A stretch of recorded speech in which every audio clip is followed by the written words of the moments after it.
दिवाळीचं फराळ खाऊन कमीत कमी 2 किलो तरी वजन माझं वाढलंच असणार आहे. पण इथून पुढे सुद्धा आणखी 10 दिवस तरी आम्ही हे फराळ खाण्याची मिठी अजिबात सोडणार नाही. तुमचं कसं चाललंय मला कमेंट करून नक्की सांगा. इडलीचं पीठ शिल्लक राहिलं होतं, त्यामुळे फ्रीजमध्ये ठेवलं होतं. आता माहिती आहे मला की फ्रीजमध्ये नाही ठेवलं पाहिजे, पण शिल्लक राहिल्यानंतर काय करणार.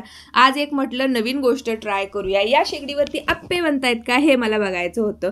खूप वर्षापूर्वी हे आप्पे पात्र मी घेतलं होतं आणि आता मला असं वाटतंय की मी का हे उडूसं पात्र घेतलं. मोठं घेतलं असतं तर पटपट उरकलं असतं. मिशन सक्सेसफुल झालं. यावरती आपले आप्पे एकदम मस्त तयार झाले होते. यासोबत काय खायचं, त्यामुळे शेजवान चटणी सोबतच मी सगळ्यांना दिलं आणि तसं खायला सगळ्यांना ते आवडलं. मला फोटो सेशनसाठी तयार व्हायचं होतं, त्यामुळे छानपैकी मी रेडी झाले होते आणि आमचा मन्या त्याची अशी मस्ती सुरू होती. तर काही दिवसापूर्वी मी अनुसाठी 2 फ्रॉक्स मागवल्या होत्या. दिवाळीमुळे त्या काही माझ्यापर्यंत पोहोचल्यात नाही.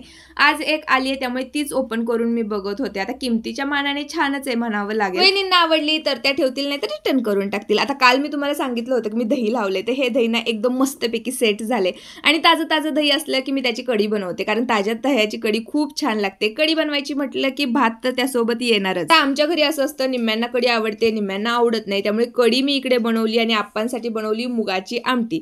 अभि आजारी आहे आणि त्याच्याकडे बघितलं तर त्याचं तोंडच फक्त सुजल्यासारखं वाटतं. आता हे असं का होतंय माहिती नाही. आमच्या ओंकारला आता काही करमत नाहीये, त्यांना घरी जायचं वेळ लागले. कालपासून फुलांचे हार सुकत टाकलेत, पण अजून सुद्धा ते काही पूर्णपणे सुकले नाहीत. पण आज म्हटलं आणून फॅन खाली तरी टाकूयात, पण एकदम स्वच्छ निघलेत आणि खूप छान वाटतात. चला भेटूया नेक्स्ट व्लॉग मध्ये, तोपर्यंत बाय.